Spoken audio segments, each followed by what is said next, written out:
There's Lila. I was on the other lane. I was waiting to get let in.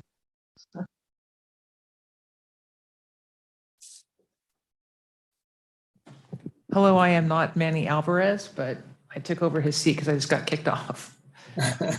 Whenever are we ready to go live? Are we live? Okay, you are ready to go, Commissioner Long. All right. Thank you. Thanks, Maria. Let's call a roll call. I think everyone here is here, but John, can we get a roll call, please? Brazil, Here. Bowie, Here. Doyle, Here. Long, Here. Marsh, Ramirez, Uh-oh. I'm here, sorry. thank you. Okay. This is the time where I need to advise the audience that this is the time on the agenda for public comment. This is time set aside for members of the public to comment on either items on the agenda or issues not on the agenda pertaining to post commission business. Members of the public who wish to speak are asked to limit their remarks to no more than 5 minutes each. Please dial in using your phone at 1-224-501-3412. Access code 524-933-469. All right, if there's no objection, we need to approve the action summary and minutes from the previous committee meeting. If there's no objection, we can substitute the roll call. Any objection? All right, then the action summary and the meeting minutes are approved. We'll put over this report on the quality assessment program until we discuss the contracts and see if there's any questions at that time. We can deal with that. I don't know that we'll need a report. It'll be whether there are questions or comments when we take up the renewed contracts. Before we start, I'll say just quickly, there are two major items today. One's just a summary of the 22-23 budget. We'll hear from Maria on SB2, which is the driver, and also on the proposed wellness BCP. And the second thing is the approval of the contracts. There's a series of contracts that we'll go through and then make it a recommendation to the full commission. So as we start now, we'll go to items 3, 4, 5, and 7. I believe Scott is going to present briefly on those. Those are reports on prior year and current year expenditures. They look fine, on target, and appropriate. Given the length of this meeting and the number of contracts to discuss in the budget presentation, we can probably be fairly brief on this. Scott, if you're out there, whoever's presenting, generally he has charts on these. Yeah, good afternoon, Commissioner Long, Scott Campbell, and members of the Finance Committee. We will jump into item number 3, which we'll throw a slide up here on the screen.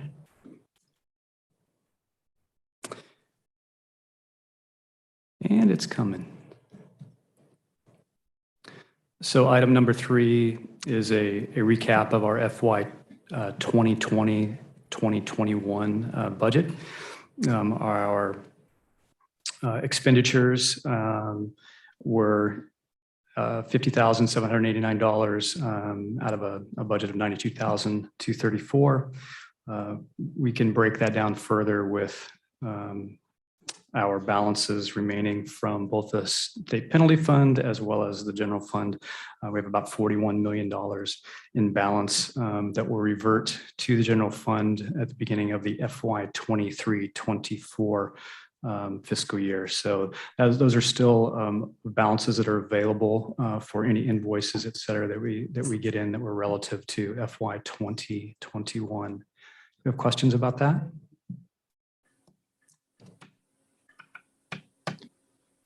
All right, not hearing any questions, we will move on to item number 4, which is the current year expenditure report to date for FY 21-22 that we're in now.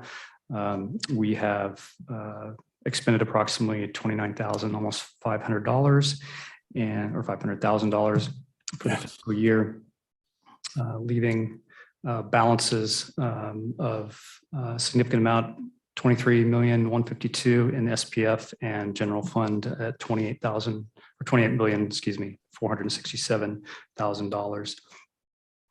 Again, that's our current fiscal year we're in. We're always a month to 2 months behind in collecting invoices and applying those from Fiscal, running our reports and coming up to date with exactly what our expenditures are. However, those expenditures are anticipated to be drawn down as we continue to move toward the end of the fiscal year, as well as into next year. And in these funds, because they're this current year funding, we have a couple more years to receive invoices, et cetera, to draw down those funds before they revert to the general fund. Questions about our current fiscal year expenditures?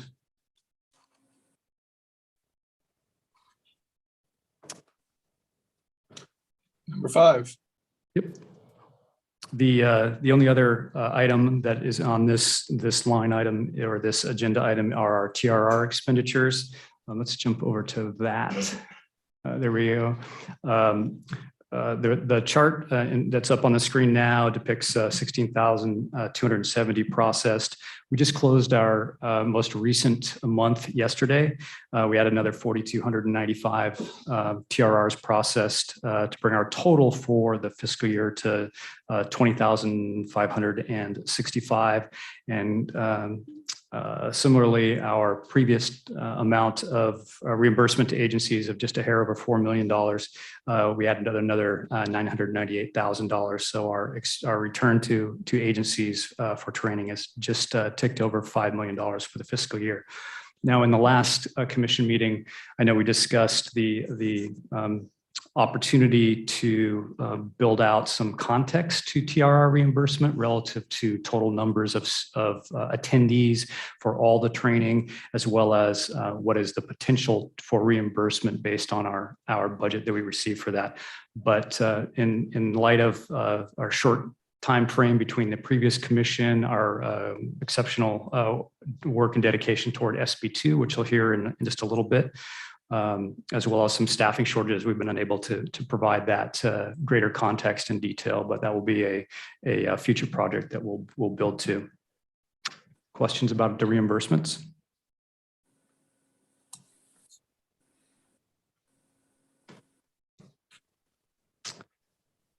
All right, we want to jump over to item 5, which is just a quick depiction of our current fiscal year contracts. We had $19 million, just a hair over, in training contracts approved. Of those $19 million, we had just over $15 million that were executed. And by approved, meaning the commission approved these amounts, and by executed, that's what the actual contracts were when it was all said and done, created for. And if you'll notice on there, the MOT contract is, and we'll see a similar slide to this here when we get to the actual slides for the proposed future fiscal year commission approval. But MOT, which shows a blank there at 1.556, that was just approved for 2 weeks ago for this current fiscal year, which will start April 1, I believe is the right time frame for that. So just 3 months toward the end of this fiscal year, we had carryover from the last fiscal year is why that's been delayed. Questions about the current fiscal year contracts? No, and Scott, why don't we skip over number 6, because that'll be encompassed when we go through the contracts individually, and just go to the state penalty revenue. Yes, so we'll go on to item number 7, which just shows the revenue for SPF. That chart that shows the slow, steady decrease until the last 3 fiscal years, which we've seemed to have leveled out a bit, which is actually nice. But because we don't fund our entire budget, which is why we are also using general fund monies for much of our budget as well. Questions about that one? All right, then, thanks, Scott. So why don't we go to number 8 and talk about the proposed budget for 22-23. There we go. I'll say just a couple of takeaways before Scott walks us through the chart a little bit. Essentially, this is a workload budget, basically the same as the prior year, 21-22. except for two major additions, obviously. We've got almost a $23 million general fund augmentation for SB2, which Maria will walk us through in a few moments, and a $5 million bump for a new wellness program. And otherwise, the budget is pretty much the same. You'll see a personnel increase of 127, basically doubling the personnel that Post has had historically, which is, I don't know that I've ever seen a department get a doubling of their personnel from year to year. But so Scott, if you want to walk us through those numbers, and then Maria, I believe, will address these particulars on SB2 and the costing there. And I think Andrew is going to talk about wellness. Correct. And Commissioner Long, you took most of my talking points for this particular slide, with the exception that the increase for SB2 is that 22.7 one time, and then there's going to be an ongoing $20.6 million to fund the positions that you discussed, as well as facility and other infrastructure that we need to support the addition of our staff that are going to be working on this important project. All right, then I guess why don't we ask Maria to talk a little bit about SB2, because that's a driver that's going to affect pretty much every element of Post and what Post attempts to do, given that I'd like to make just a brief comment on this. I think that the BCP, I've read a lot of BCPs in my life. I thought it was very well done. And the fact that the Legislative Analyst Office is essentially, for them, what passes for praise, noting that Post, I'll quote them, they say, Post staff have done a notable amount of research into how best structure and implement the decertification program required by SB2. And while they laud Post for doing this, their bottom line essentially is that we find that Post has not requested sufficient resources to implement certain aspects of SB2. So essentially their main criticism is this may not be enough.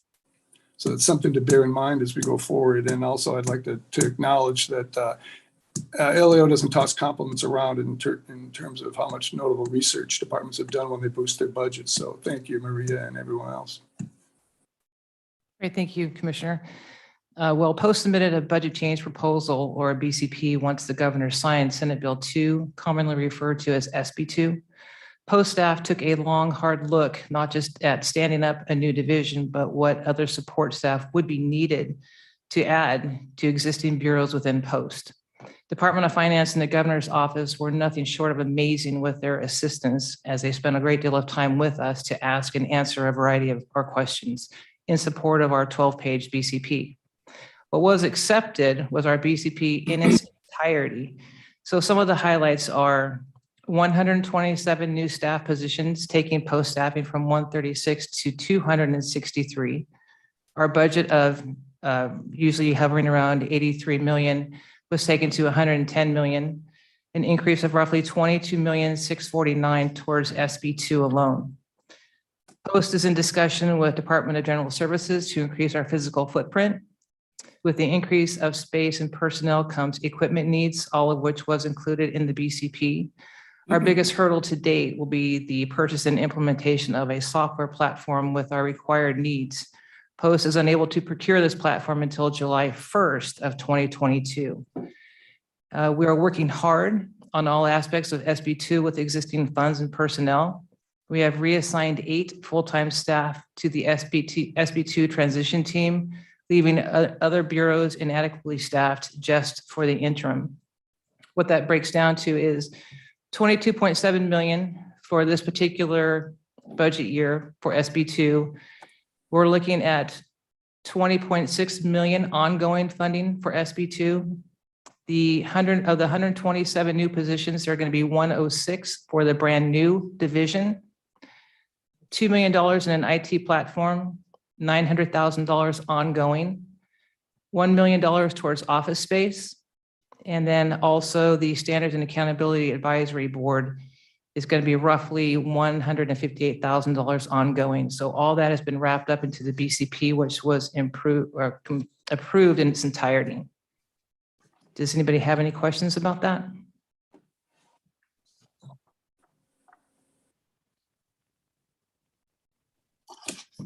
No, I'll only note, Maria, again, citing LAO, who has made it clear that they feel that the proposal does not include sufficient staffing to address certain workload issues, including the, what they call a surge in reports expected for allegations of misconduct that occurred prior to January 1, 2023. So it's amazing what you're doing with what you have. And we can't put you in a position of saying there's not enough funding, but I do think that we need to be aware that going forward, it's not too often that LAO suggests that a BCP and a new program is underfunded, but it's going to be extremely challenging. And thanks for all you've done so far.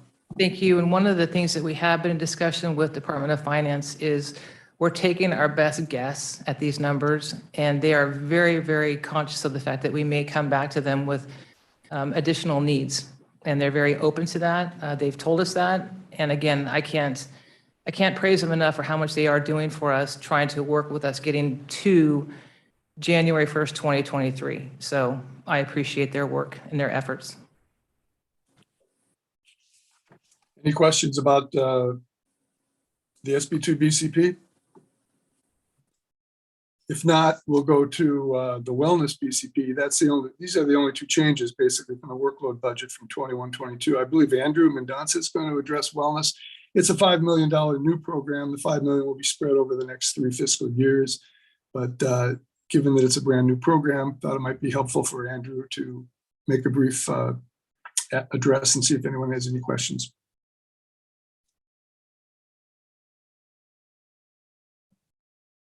Hi, can you hear me? Yep. Yep. Okay, I apologize. I wasn't actually prepared to speak on this. They set you up because I was prepared to ask for you. Sure. Well, I'm happy to answer questions. I know we did put the proposal together for the BCP to propose a wellness program, really structured around supporting some of the existing initiatives that we have and looking forward to adding some additional pieces. It's primarily centered around the creation of what we call agency wellness workshops. So the idea, one of the things that we've discovered in doing some of the work around wellness to date is that agencies are really struggling with how to implement programs. So I think we've done some good work about developing some individual officer level interventions. So this includes some of the trainings that we were able to do through the Innovations Grant Program, some of the trainings that we've made available on the Learning Portal. But some of the feedback we've gotten from agencies is that they often struggle with how to develop programs, how to implement programs, how to assess those programs. And so a good chunk of the proposed project is around developing these agency wellness workshops. And then we've got some other pieces tied both on the front end, some pieces on the back end. I know there's often a lot of concern about how we're evaluating programs. And so a piece of the BCP is dedicated to looking at entering into partnerships, particularly with academic institutions, to look at evaluating whether or not the programs that the agencies are doing are having its intended impact throughout the state. Is that brief? That's brief. I would note only in my conversations with staff at finance and LAO, while no one disputes the need for wellness programs and so forth, there are more questions that particularly they'll be asking in terms of, they've already laid them out, specifically what activities will be funded, some type of measurable outcomes criteria, what outcomes are expected. And the big question, of course, is that everyone will be asking is how SB2 implementation will affect the program. How's post taking on another new program, trying to keep their heads above water on SB2? I think those are the kind of questions we'll be hearing throughout the subcommittee budget process. Yeah, I think that's true. I think, we saw some of those concerns, particularly from the LAO. I think one of the challenges that we have, particularly around issues of wellness, and I've talked about this before with respect to some of the stuff that we've done with Innovations Grant Program, is that there are so many different programs that could fall under the auspice of wellness. It gets very difficult to talk in aggregate terms at the state level about what kind of measurable outcomes we expect to see. And so a lot of the sort of emphasis behind this program is helping organizations develop their individual level interventions and then assess those individual level interventions, right? So that rather than looking at it from the state level about, well, we think we've increased wellness or we've improved wellness, again, you can have lots of arguments about whether it's in the physical sphere, whether it's in the emotional sphere, whether it's in the, psychological sphere, however you want to kind of look at the different wellness options. How you do that at the state level can be a little challenging, right? It's about, well, what are your measures and what are your baselines, and how do you know if you've had Exactly. the impact? Thank you. How do you know, whether or not you've had the necessary impact? And really, if what we're trying to do is improve wellness, at the organizational, the officer level to support healthy communities, then I think we need to really help organizations better understand how they evaluate their own programs. So this is true both for organizations that don't have programs that they want to implement. It's particularly true for organizations that have existing programs and they just don't know if those programs are meeting their intended need. And organizations vary widely on what their intended needs are, right? So that's at least some of the background for why we're proposing to build this program in the way that we're proposing to build it. But obviously that, you run into issues then, at the state level, how do you show, measurable outcomes for something like this? And that's a valid criticism. I don't disagree the point, but it just gets a little challenging methodologically about how you start to disaggregate some of those pieces. Thanks, Andrew. This is just a practice round for you for the budget. I appreciate it. Thank you, sir. Any questions about wellness for Andrew or anyone else? Ramirez, I have a question. Go ahead. I was just wondering how are the funds going to be allocated out? Like maybe you covered it and I didn't hear you, but how do we determine who's and how do they get the funding? I guess just the question basically. How do they get the funding? I'm not sure if I understand. Well, yeah. So for the program, for the wellness program, like what do they have to do in order to get some of that funding? My misunderstanding of it's for. Yeah, so initially what we're considering is, so we've got some pieces that are built in around developing some things that Post could do to additionally support wellness. So these is maybe creation of a podcast series or doing some videos or doing some other individual level trainings. But the bulk of the money dedicated to the actual agency wellness workshops. So the agencies would apply to Post. And then it would follow much the same model that we use for like team building workshops. So agencies would apply to Post with some information about what it is that they're hoping to accomplish. Then we would evaluate those and award the wellness workshops to those organizations who, we felt collectively had the greatest need and who had the potential to show some, not improvement necessarily, but had the potential to show programs that were effective, right? That we could then encourage them to model in other areas. Did that make sense? Yeah, and then just one more thing. Do we still have that grant? I know you did we're working on giving some like different programs that, I don't know if they were 503c ones or what they were that came in and got some wellness grants. Yeah, we had the Innovations Grant Program. The idea is not to model this after the Innovations Grant Program. I think we can model it more in the agency wellness workshops. I think that gives us and the agencies a little bit more flexibility as opposed to locking them in the same way that we had to lock them in with grants. So no, the idea is not to give grants, but to actually dedicate money in a way that's a little bit broader. So. Okay, but is the grant still available for them? No, the Innovations People that Grant want Program was a limited run. So it started 18-19 and it ended just, we were able to extend it slightly, but it ended December 31st of this. Oh, okay. That's it. Thank you. Yeah, of course. Any other questions on wellness for Andrew? Hearing none, we'll move to contracts. And number 9, Scott, if you could get that chart up on the contracts extended for time. Now, of the contracts extended for time, if you look at that, there's only 3 that remain open. The block SLI is extended to the end of March. The Museum of Tolerance is extended to the end of March, and the ICI SME is extended to the end of June.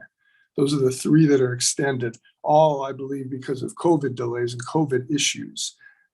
This is simply a report and to find out if anyone has particular questions on these 3 programs. Or Scott, if there's anything to add to that. No, you've covered it, other than the fact that obviously there's plenty of money left in the balances for most of the contracts, and we anticipate, particularly the ones that were extended for time, to receive invoices over the next course of the next days, weeks, and months.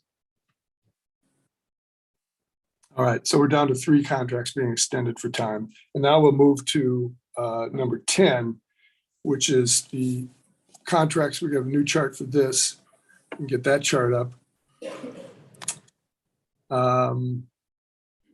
Scott, do you have the new one that has the 3 years? Correct. Yes, it's up on the screen now. Oh, there it is. Okay, thank you. Thank you. We'll go through each one relatively quickly and see if anyone has questions or problems with any of them. I'd like to note at the outset, though, we left a few of these on the chart just so it would be a complete picture, but 4 of these are coming off for now.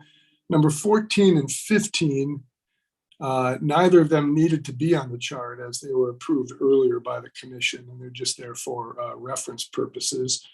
And number 7, the management course, and number 9, the supervisory course. They'll both come off for now. They'll be back before us in May with a little bit of a tune-up in terms of some additional costing information and establishing some baseline budgets and a little bit more rationale for the cost increases. So 7 and 9 will be back without prejudice in May. 14 and 15 don't need to be approved at this point. And now we can go through each one relatively quickly and see who has concerns in terms of what we want to recommend to the full commission.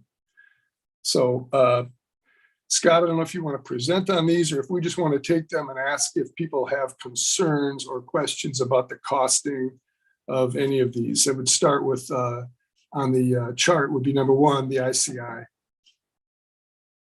And I guess in terms of moving quickly, and we'll do something similar, I suppose, in the full commission meeting, see if anyone has questions or problems with any of these proposals. That sounds good. And that we do have all the program managers and the bureau chiefs or the bureau chiefs here if there are questions relative to each one of these specific line item contracts. Absent another idea, it may be worth just letting everyone take a few minutes to look at the chart and look at the contracts and look at the differences between the 3 fiscal years and the increases or decreases and see if anyone has any questions, and then we can prepare what our recommendation would be to the full commission. Does that make sense?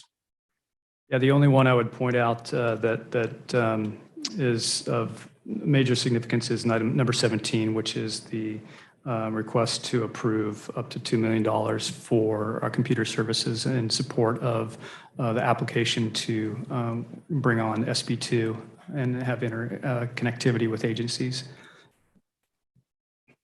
And that we're awaiting approval from both Department of Finance as well as CDT on this particular project. But as soon as we do have commission approval, assuming we do, that we will continue to move forward.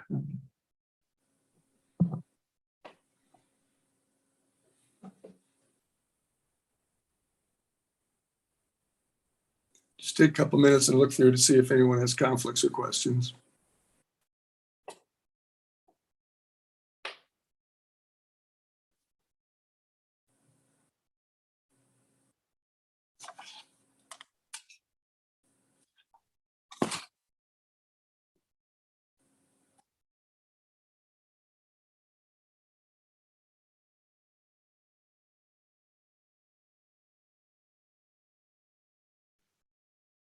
I have a question. Lila. Hello, everybody. Good to see you all. I was going to wait until we got down to item number 16, but I guess this is a good time as any to ask about the post-management course. From what I understand, all of these executive courses, development courses, are geared toward sworn personnel. And I know there was some discussion in the past about including dispatchers or civilian or professional staff into those courses where they'd be able to get reimbursement for that. Is that something that has happened or will be happening here in the near future?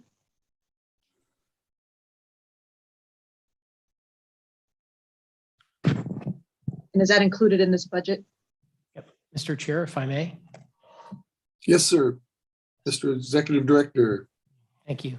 They are permitted to attend the dispatcher, public safety dispatcher, dispatch supervisors, and above are allowed and do attend the supervisory course as well as the management course.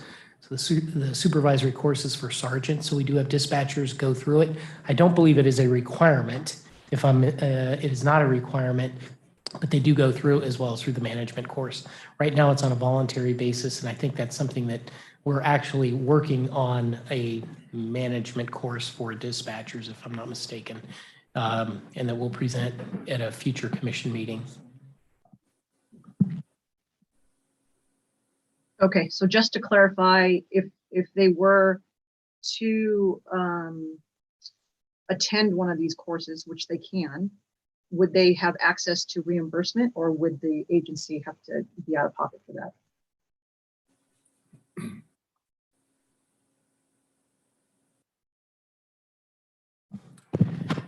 If we can research that, Commissioner Bowie, just give us a couple of minutes. We don't believe they do get reimbursement, but let us double check and we should have an answer for you by the end of this meeting. Okay, no worries, no pressure. Thank you. Also, while people continue to take a look at this chart, I also want to point out number 8, the quality assessment program, which we have discussed at some length, seems like for the last several meetings, in terms of looking for data on return on investment, some type of proof, some type of objective outcome measures.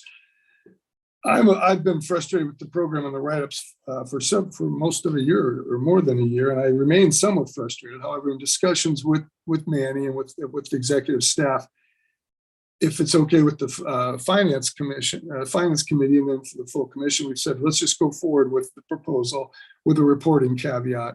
And talking to the executive director, he's agreed that it would be good to get 6-month reports, specific reports on this program, detailed reports in terms of outcome measurements, in terms of what is actually happening when we find deficient programs and instructors, and how we can look at a return on investment to see that this program is actually delivering. So with that caveat on the QAP, which is just a reporting caveat, we would be prepared to move forward unless anyone has any additional questions on QAP. Number 8.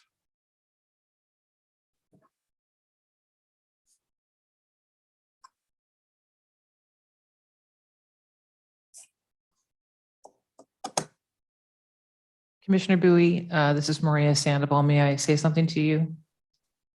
Hi, Maria. Yes, please. Hello. Our dispatcher supervisor manager, who we brought on about 6 months ago, she's in her final stage of the master instructor certification course. And the last piece is that they have to develop their own program.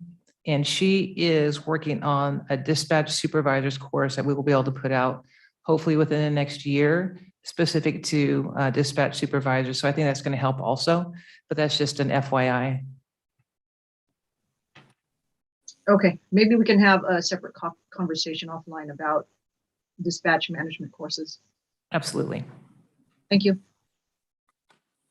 Again, an item that is on the commission agenda, but I'd like to squeeze it in here too, since the issue really came from the finance committee and from Commissioner Brazil, and it pertains to contracts. But if you recall the last meeting, we talked about whether we should increase the executive director's authority for contracts that don't have to come before the commission. And some numbers were thrown around, some different thresholds at the time. Rick had some ideas here. And as you may have seen in the commission agenda, the proposal is to increase the executive director's authority from $175,000 to $250,000. That's a little bit more than, inflation adjusted dollars, but not by much. And also to increase amendments for existing contracts from $25,000 to either 10% of an existing contract or $25,000, whichever is higher, not to exceed $250,000. I thought we should talk about that briefly here, since the proposal came essentially from Commissioner Brazil and from the Finance Committee, and we agreed to talk about the numbers a little bit again before we go to the full commission. So Commissioner Brazil, I don't know if you have any particular response or interest in that one, or if people are comfortable with these numbers. I have nothing extra to add to it. No.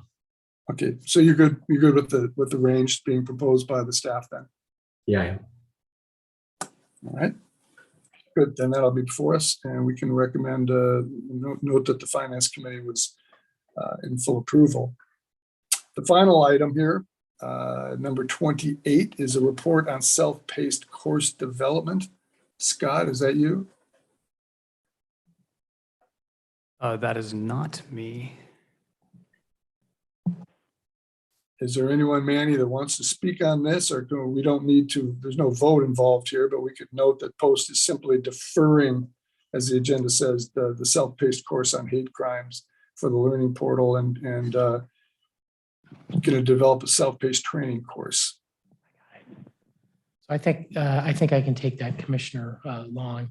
So the commission approved various self-paced training courses in June of last year. As part of that agenda item, we indicated that we would be producing a self-paced training course on hate crimes. And it specifically said that we as Post would be doing that. We would like to push that over to the Museum of Tolerance to develop that course as opposed to us. One, it will reduce the labor for us, and they're experts in this area. So we just wanted to get authority from the commission to shift and have the self-paced training course being created by the Museum of Tolerance.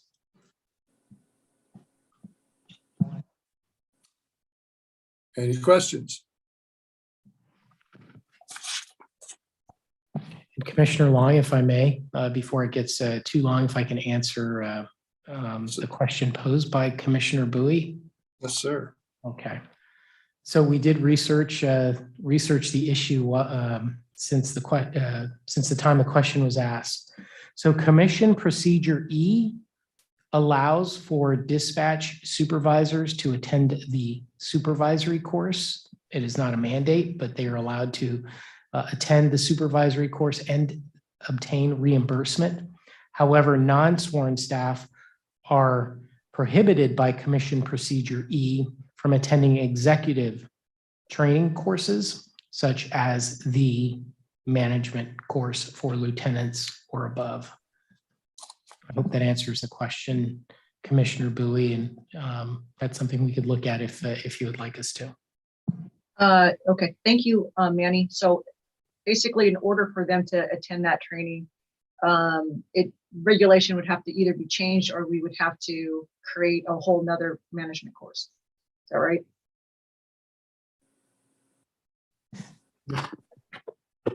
Yes, we would have to change the procedure. I mean, that would be the easiest route, to simply change the language of the procedure. Okay. Thank you, Manny. If I can weigh in on that one, you can check with your providers, because apparently, at least I know one of them's been out of compliance because dispatch supervisors or managers and records managers have been attending the management course for years. So we can go find out what the feedback is from them as well. Yeah, personally speaking, I think it's a good thing, to be honest with you. I think it's a positive. I mean, we've seen some of the non-sworn staff at some of the historically, courses that leadership courses that peace officers have taken. We think that's been a positive. That's something we can definitely look at. We do have the funding. Obviously, the penal code says who we can and cannot reimburse for. Obviously, peace officers and public safety dispatchers are included. So changing that procedure is something we can definitely take into consideration. If they have been going, unfortunately, it looks like they may not be getting reimbursed, whether they're records managers or dispatch managers. Manny, could I ask you to look into the possibility of making that happen? Absolutely. We can, Thank you. we can take a look at that. I always say things are going to be easy. So we'll try to put it on for May. If it is easy, if it's not easy, then we'll come back in September, but we'll take a look at that right away. Thank you. Hey, Manny, I'm going to complicate it just a minute. It's Rick again. And I know Maria was talking about it, potentially creating a separate course for dispatch supervisors and dispatch managers potentially. I would encourage staff to reach out to folks who have been through the merged courses and look at seeing whether it's preferential to have a mix of people in the course. In other words, dispatch supervisors with sergeants, comm center managers, records managers with lieutenants and captains, depending on what the mix is of the agency. That that interaction in those courses between the different classifications is a huge benefit. So I would kind of caution us against siloing out dispatchers when in fact we're trying to encourage that integration between the two groups. So I just caution that. Thank you. Will do. All right, any other questions on the contracts here? I would just like to say then, as we move to old and new business, of which there is none, but before we adjourn, just to say thank you, Manny and Maria and Scott and everyone. I asked a slew of questions, particularly about the contracts, just costing stuff. And everyone was very prompt and thorough in their responses, and I appreciate it very much. Thanks for letting me annoy you with all those questions. So number 28 is old business. There is no old business. 29, there is no new business. Are there any comments or questions before we adjourn the subcommittee? Seeing none, we're adjourned. Thank you.